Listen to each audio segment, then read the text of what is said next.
Yes bakunzi ba Tura TV show nizere ko aho muri hose mu bice bigiye bitandukanye mumeze neza kandi ubwo mwaba mutameze neza kubera Imana ibintu byose birashoboka. Uyu munsi abantu baba batameze neza ariko ejo bikemera, uyu munsi ubayeho nabi ariko ejo ukabaho neza, uyu munsi ubuzima burahinduka kandi abantu bose bakabibona. Gusa ndahamya ko nubwo uyu munsi byaba bitameze neza ejo bizagenda neza cyangwa se ejo bundi. Uyu mwanya rero cyangwa se muri aka kanya tugiye kuba turi kumwe hano kuri Tura TV show, ngiye kubabwira ku umwana mwamenye nka Rango Tenge mwamumenye mu bihe bishize, yariye hiti mu mwaka wa 2024 2023 gutyo, ariko yamenyekanye cyane 2024 ngira ngo nibwo yatangiye kugenda akora ingendo kugeza na n'ubu ngubu. Rango Tenge ni icyamamare, ni umwana wihirinze, wari umwanda, wari ibyondo, wambaye nabi, ariko uyu munsi wa none akaba ari mu bantu bakomeye. Ibyo rero nibyo bituzanye hano, niyo mpamvu tuje kwicara hano kugira ngo uyu munsi wa none tubashe kumenya ngo Tenge Rango ninde, Rango ni muntu ki, Rango atunze iki, Rango afite iki, Rango VP, Rango amakuru yiwe yose reka nze tuyarambure imbere byose mubanze murebe kano kana.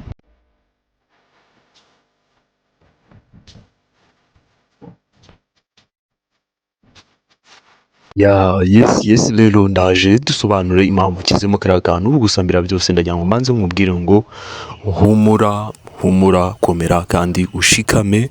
Uyu munsi kuba uri we uwo nguwo si we wabihisemo kandi ntago ari igeno ryawe, ntabwo ari amahitamo yawe, gusa kuzarinda ugeza uraho utishimiye nanone ni ikibazo cyawe kandi ni ikibazo kizaba kiguturutseho. Ndagira ngo nkubwire ngo uyu ni Rango Tenge umugandekazi, umwana utarengeje imyaka 14 y'amavuko, ni umwana wihirinze mu byondo ku mutwe we, umutwe utandukanye ni abandi bantu, amaso agiye atandukanye n'abandi bantu. Gusa sinavuga ngo kwisi niwe muntu wenyine umeze kuriya, ahubwo ni igihe cy'Imana kiba cyageze, ni Imana ibashatse kukwihera, ni Imana biyavuze ngo uyu muginga imbere yahereye yihiringa, imbere yahereye akasirwa, imbere yahereye reka nanjye mutera iteka muhindurira ubuzima kandi muhindurira amateka, abantu bose bazabibona. Gusa none sinabura kukubwira ngo ntago Imana izaturuka mu ijuru ngize ngo igushyigikire, imanuke mu ijuru ngize yikorera ibintu, oya, ahubwo akantu gato uzakora niko Imana izuririraho kandi niko Imana izaheraho kugira ngo ikuzamure. Birasaba rero kugira ngo ugire ikintu ukora kugira ngo Imana imanure abamarayika bayo baze bagufashe muri iyi si, bashyire imbaraga mu bintu byawe. Icyo waba uri cyo cyose, icyo waba ukora cyose, ndakubwiye ngo Imana iragushyigikira kandi Imana ishobora kukuzamura ikakugeza ku rwego udatekereza.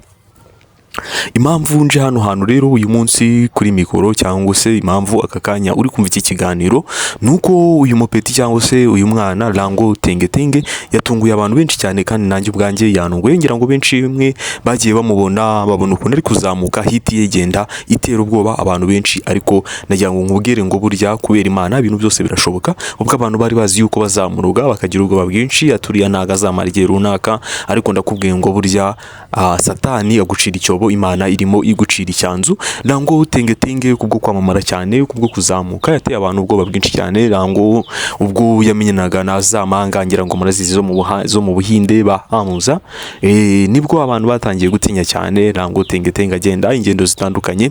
Ariko uyu munsi noneho yaciye imaka, nicyo kintu kinatuzanye hano. Reba, nsinzi nimba muri murabireba neza, ariko nashyizeho kariya ka video kugira ngo mukamenye cyangwa se kugira ngo mukarebe. Urabona ko yafunguye ishuri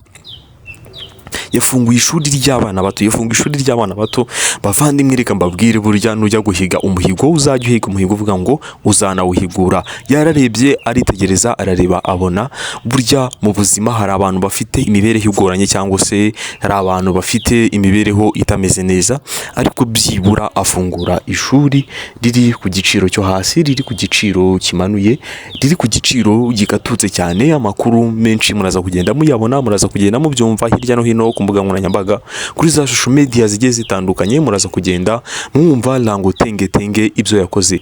Murimo murabibona rero, ni ishuri yafunguye, ni inzu nziza cyane, etage igeretse kangahe, ngira ngo mwese murimo murabireba, igeretse inshuro zigeze kuri enye hejuru, kandi no hasi hari yindi ubwo twayita ko ari ya gatanu.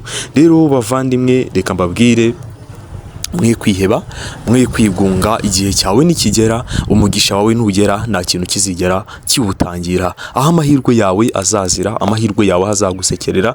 Ndakubwiye ngo ibintu byose bizakunda. Gusa niwirengagiza ijambo natangiye mbabwira ni Imana ntago izamanuka mu ijuru ngize igushyigikire, ahubwo Imana izashyigikira intambwe wateye ntoya cyane. Ako gatambwe gatonya, burya baravuga ngo utera intambwe imwe, izindi 99 zizaba zisigaye Imana izazitera. Kandi nongere mubwire ngo ntago uko umuntu atangiye ibintu ariko bihita byihuta, uko umuntu ateye ikirenge ntago ariko ahita ageraho yagambiriye kuba yagera. Uko ugambiriye gukora burya byanga bikunda mu buzima. Iyo dushoye tugera guhomba mu buzima, iyo tugenda tugira no kutwareba inyuma cyangwa se tugasubira inyuma, kuko ibidusubiza inyuma birahari, kuko ntago byigeze bibura. Ibidusubiza inyuma ni byinshi, bicanege ni byinshi, ariko ndakubwiye ngo nufata umwanzuro ufashe uzakomeze wihanganire ibyo uzahura nabyo mu rugendo. Ibyo uzahura nabyo byose wowe uzakomere ushikame, ahubwo wiringire icyo wiringiye kandi wizere icyo wizeye wowe ubwawe, mu mutwe wawe, mu bitekerezo byawe. Hari aho uzagera kandi hagirire umumaro wowe, hagirire umumaro abawe, hagirire umumaro igihugu cyawe.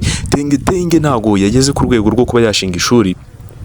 Nta kintu aramarira umubyeyi we, nta kintu aramarira abavandimwe, nta kintu yari yamarira inshuti n'imiryango, nta kintu aramarira bari ku mihanda, ahubwo yarabanje abanza gukemura ibibazo bya hato na hato, ibibazo biri hasi, ibibazo biciriritse, kugira ngo natangire kubaka ibikorwa bitazatuma asubira inyuma, kugira ngo atangire kubaka ibikorwa bya bindi bizamufasha mu gihe azaba amaze kugera kure cyane mu buzima. Nugira aho ugera ntuzahite wihutira kugura ibintu bikomeye cyangwa se wita widepasa mu buzima buri hejuru cyane, ahubwo uzabanze ugende gake, utekereze ibyo ugiye gukora, unarebe ibyo bizakumarira n'ibizakubyarira inyungu. Wongere utekereze, nugatekereze uyu munsi ngo ahangaha, ahubwo ujye utekereza ngo ejo hazaza hazaba hameze gate.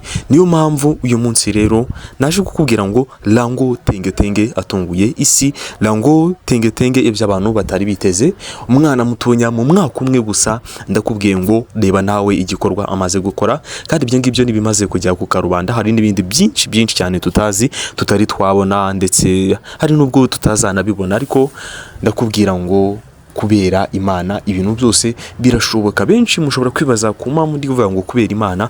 Impamvu ndi kuvuga kubera Imana nuko rero byose bishoboka kandi byose bishobokera abayizeye. Bibiliya nitubwira ngo ibidashobokera abantu imbere yayo birashoboka. Ni nyiricyubahiro, ni nyirubutungane, ni Imana idasanzwe kandi ni Imana itagira ukwisa. Ndakubwiza ukuri rero ko uyu ngubu Rango Tenge yongeye gutera indi ntambwe idasanzwe kandi yamaze kuzamuka birenze. Ndavuga ko Rango Tenge icyo nakita sinzi ukuntu nabivuga, ariko nabigereranya nuko burya aho wahoze cyangwa se icyo uzaba cyo mu rwego rwiza, cyangwa se mu kinyarwanda cyumvikana, icyo uzaba cyo naho kijya muragendana, icyo uzaba cyo ntabwo kijya kigusiga, ugendana nacyo kandi ukabana nacyo. Aho uzagera hose, intambwe iyo ari yo yose uzatera, Imana izayigushyigikiramo kandi Imana izagufata ukuboko. Rero sinabura kubashimira, ndabashimiye cyane wowe wateze ikiganiro kuva gitangiye ukaba ugejeje aya masaha ukiri kucyumva. Imana iguhereza umugisha mu byo ukora byose, Imana ijye ibana nawe kandi Imana igikwiyereka mu nzozi zawe. Imana icyo uyisabye ijye kiguha kurukundo uba wakomeje kunyereka. Imana nongere mbisubiremo, ijye iguha umugisha mwinshi cyane, umugisha udasanzwe kandi umugisha utagira ukusa. Ngaho rero mukomeze kugubwa neza kandi mukomeze kwishimira ubuzima, mukomeze gutera intambwe, mukomeze kumushyigikira mukora subscribe, like, share ndetse na comment, kuko ni ibintu bidufasha kandi nicyo gihembo muduhaye. Ariko ntago ari ugutegeka, n'ubusabe, kandi burya baravuga ngo amazi niyishyira mu ibido, utiha ntago ajya yigaba, ariko n'ubusabe nk'abantu banjye. Ikiruta byose mukomeze kugubwa neza kandi amahoro y'Imana akomeze kubana namwe. Ndabakunda cyane, tuzahorere mu kindi kiganiro kandi Imana ikomeze kubandindira kubw'urukundo mukomeje kunyereka aho muri hose. God bless you everyone. Ngiye mwari muri kumwe nawe kuri mikoro ni Tura. Ndabakunda cyane kandi nzahora mbakunda, nimukomeza kunyereka urukundo muri kungaragariza muri iyi minsi. Bye bye.